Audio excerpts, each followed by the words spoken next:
আজকে ধাক্কা খেতে হলো এসএসসি এবং রাজ্যকে কলকাতা হাইকোর্টের ডিভিশন বেঞ্চে। কি বিষয়ে ধাক্কা? না, এসএসসি ২০১৬ সালের যে নিয়োগ সংক্রান্ত মামলাগুলি চলছিল কলকাতা হাইকোর্টে, সেখানেই কিন্তু ডিভিশন বেঞ্চে কার্যত ধাক্কা খেতে হলো রাজ্য এবং এসএসসিকে।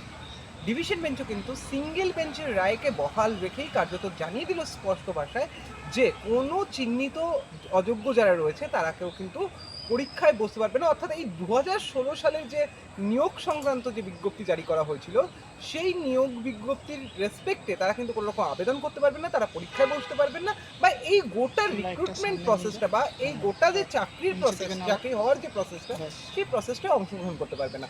এর আগেই সুপ্রিম কোর্ট এই বিষয়টি স্পষ্টত জানিয়ে দিয়েছিল যে চিহ্নিত অযোগ্য যারা রয়েছেন তারা কিন্তু চাকরির এই যে গোটা যে নিয়োগ প্রক্রিয়া, সেই নিয়োগ প্রক্রিয়ায় অংশগ্রহণ করতে পারবে না।